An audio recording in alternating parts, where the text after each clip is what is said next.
Okay, so now we have here the cytochemistry. So when speak about the cytochemistry is just the chemical examination of your cells based on the presence of either the enzymes in the cytoplasm or even in the nucleus of that. That maybe what we are identifying here will be the presence of specific enzymes or many or other cellular components. So it could be enzymatic, like in the case of your myeloperoxidase, in the case of your alkaline phosphatase, in the case of your esterase, and we have also your acid phosphatase. Those are enzymatic reactions. Other cytochemical reaction here could also determine here or identify the presence of other components of the cells which are non-enzymes. Example for that, we have your, in the case of your periodic acid shift, so try to identify for that stain, try to identify the presence of your glycogen, your carbohydrates. On the other hand, you could also have here your Sudan black B for the lipids. Okay, we have here the specimen for the cytochemical staining. So you could have your bone marrow aspirate, you could also have the lymph node aspirates, or even the peripheral blood. Okay, for the fixative, you could use here the acetone, methanol, ethanol, or even your formalin. Okay, for the evaluation of smear, so if the test procedure here is enzymatic reaction, you need to examine or you need to evaluate the smear immediately because prolonged storage of the slide for enzymatic reaction here would try to deteriorate the reaction. It might result here to the inaccurate interpretation of the results. But in the case of your non-enzymatic reactions, then you could store the slide for several months, provided you store that one at room temperature, but still the slide is still viable or the slide is still okay for evaluation of your grading reactions. For the first cytochemical reaction here, we have your myeloperoxidase. So myeloperoxidase is the enzyme reaction. Myeloperoxidase is the enzyme found here primarily in the primary granules of your different cells here. So your myeloperoxidase could be found positive here in your normal maturation stages of your cells. So your normal cells, starting on the promyelocyte stage. If your cell's normal, so start with the promyelocyte stage. Okay, so that's your promyelocyte, myelocyte, up to the segment or up to the mature stage. For the abnormal cells are here, on the other hand, like your blasts or even your RADs, still give a positive result regardless of the stages. Then for the RBC, your monocyte and lymphocyte, it will give a negative result. And therefore, we could use this test to classify if your leukemia is ALL or AML. Again, since negative siya for lymphocytes, so therefore it will give a negative result here for the ALL while giving a positive result for your AML. Okay, then we have here the substrate used for your myeloperoxidase. You could use here your hydrogen peroxide with the following formulation. You could have here 3,3-diaminobenzidine. You could also have here your phenylenediamine, and you could also have your catechol for that.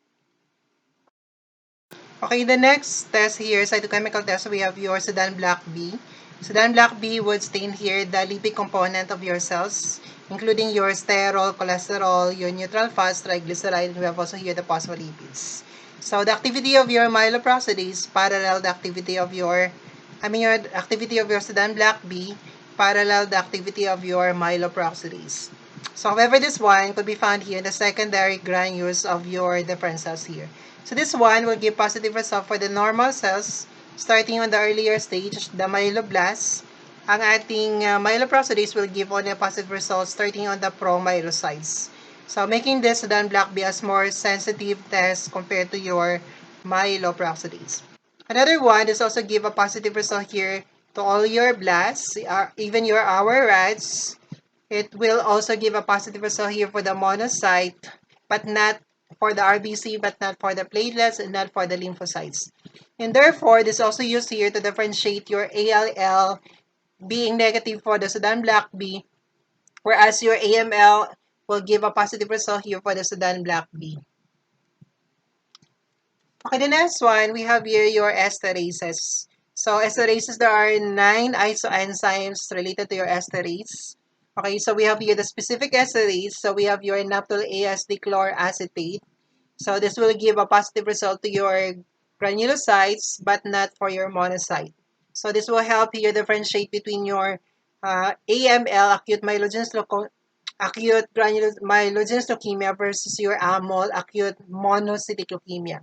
So again, this one will give a positive result for the AML acute myelogenous leukemia or acute granulocytic leukemia, but not to your acute monocytic leukemia. For the non-specific esterase, we have here your alpha-naptyl butyrate, and we have also here the alpha-naptyl acetate. Okay, so alpha-naptyl acetate is much sensitive compared to your butyrate, but that was less specific. Your alpha-naptyl butyrate, on the other hand, is more specific, but that was less sensitive. For the non-specific esterase, it will give a positive result here for your monocytic cells, but not for your granulocytic cells.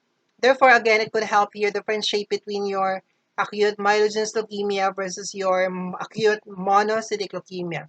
So in this one, this will give a positive result in acute monocytic leukemia, but not in your acute granulocytic leukemia. Okay, another cytochemical stain, we have your PAS or your periodic acid shift. So periodic acid shift here is used to stain for your glycogen, your mucoproteins, and high molecular weight carbohydrates. So this is a two-way reaction pattern where your substrates try to react with periodic acid and try to be hydrolyzed further here by the second reagent, the shift reagent that will try to produce here bright red to pink na color reactions. The PAS will give a positive result for the erythroblasts. We're talking about the immature RBC precursor cells, but not with the mature RBC. So meaning to say the mature RBC will give a negative result for that. So immature cells, erythroblasts, but only the one going to give a positive result for this. This one will give here a positive reaction in your M6, your acute erythroleukemia. Then we have also here the acid phosphatase. Again, this one is for the identification of your hairy cell leukemia because your hairy cell would be reactive with acid phosphatase, especially even if you add here your tartrate or tartaric acid. You become resistant to that because the presence of the isoenzyme 5, but not your thinner B lymphocytes will not give a positive reaction even if you try to add here tartaric acid because they are not resistant for that. Okay, so the positive result for your acid phosphatase, we have here red in color. Okay, we have here the summary of your cytochemical reaction. So we have here your ALL, lymphocytic leukemia, so purely lymphocyte, AML, acute myelogenous leukemia, so your granulocytes, acute myelomonocytic leukemia is combination of your granulocyte and monocyte. AML is your monocytic, it's purely monocytic. Then we have also here your megakaryocytic leukemia for your platelets. First, we have your myeloperoxidase. So remember that myeloperoxidase will only give a positive result for your granulocytes. So dito lang siya sa AML, AMML, but not for your AMOL because that's purely monocyte and not also here for your lymphocyte and not also for your platelets. So then block B would also here resemble your myeloperoxidase, only that it will give already here some positive reaction, positive or negative reaction with your monocyte. So therefore, it will give here some positive or negative reaction for your monocytes. Your naphtol ASD, again, this is your granulocytic. So it will give positive result here for your AML, acute myelogenous leukemia, and acute myelomonocytic leukemia, but not for your monocyte. It will give positive reaction here because again, this is a combination of your granulocyte and your monocytes. Then we have your non-specific esterase, alpha-naptyl butyrate. It will give positive reaction here for ALL, having here a focal pattern, staining pattern. And then this is for your monocytes. So this will give positive result here for acute myelomonocytic because again, this is a combination of your monocyte granulocyte. And of course, here we also give positive result for your AMOL because this one purely monocyte. For alpha-naptyl acetate, again, that one is your non-specific esterase that will give positive reaction for your monocytes, but not for your granulocytes. Okay, so still here, your lymphocytes will still have here the positive negative reaction having a focal staining pattern. Then we have your AMML is still positive for this one. Again, it's a combination of your monocyte and granulocytes. And of course, AMOL because this one is purely monocytic. Then for your acetate, okay, it will also give here some positive reaction for your platelets, having that localized pattern of staining reaction. Okay, now we go to your lymphoma. So lymphoma It's characterized here by the proliferation of your lymphocytes in your lymph nodes. So basically, that one involves here the lymphadenopathy. So lahat naman pag may lymphocyte proliferation or basta it involves the lymphocytes, always have the lymphadenopathy. Classification of your lymphoma here could be Hodgkin. It could also be non-Hodgkin's. Okay, for your Hodgkin, the classification could be your nodular predominant Hodgkin lymphoma, or we could also have your classical Hodgkin lymphoma. The first one, nodular predominant Hodgkin nodular lymphocyte. That's your nodular lymphocyte predominant Hodgkin lymphoma. This is characterized by the presence of your histiocytic lymphocytic cell, or your HNL. Other name for that one is your popcorn cell. And this is characterized here by abnormal proliferation of your B lymphocytes. We describe your popcorn cell here as a large mononuclear lymphocyte with an abundant cytoplasm plus the presence of your vesicular multilobate nucleus. Okay, then we have here the different cells that could be found here in your classical Hodgkin lymphoma. So first one, we have here the RS, or the Reed-Steinberg cells, also called here your owl's eye cells, so characterized by bilobe with highly eosinophilic nucleus, and we have here abundant cytoplasm.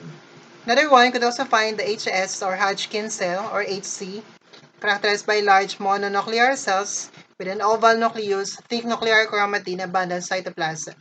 We have also here the mummified cells. This is your apoptotic cells, characterized here by having a pycnotic nucleus and condensed cytoplasm. Then we have also here the lacunar cells. So this is characterized here by having a lobate nucleus with a retracted cytoplasm artificially induced because of your formalin fixation. Okay, we have here different types of your classical Hodgkin lymphoma. So we have your nodular sclerosis, mixed cellularity, lymphocyte rich. We have also here also the lymphocyte depleted.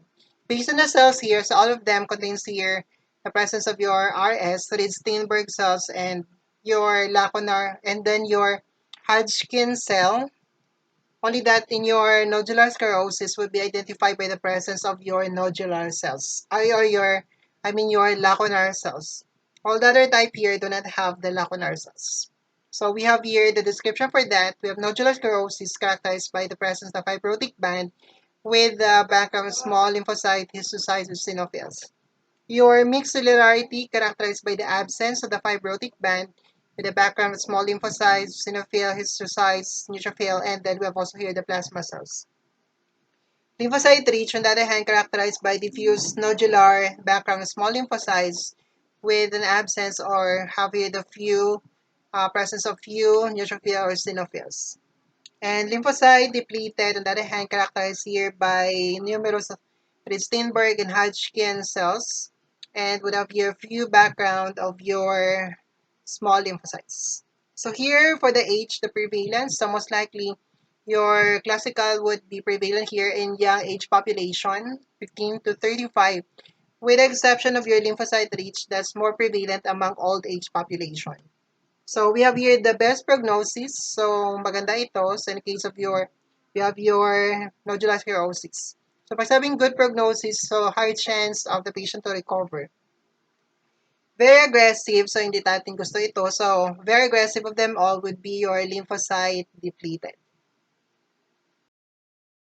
Okay, and lastly, we have here your non-Hodgkin lymphoma. So most likely for the Hodgkin lymphoma, it involves your B lymphocytes, including your classical and your non-classical Hodgkin lymphoma. Then for non-Hodgkin, most likely it's involved here the B lymphocytes, could also involve here the T lymphocytes. So we have here the Rappaport system for the classification of your non-Hodgkin, but we will not be discussing it anymore. So we have here the subtypes. The first one, we have the Burkitt lymphoma. Again, this one is associated with your Epstein-Barr virus. Then we have also here your cutaneous T cell. So we have your mycosis fungoides, which try to affect your skin. But then eventually we have also here the Sézary syndrome, which involve here the peripheral blood. The Sézary cell here would resemble your monocyte. Only that this one would have here the characterized by the presence of the cerebriform nucleus with the brain-like convolutions. Okay, so thank you. So this will be the end of our topic.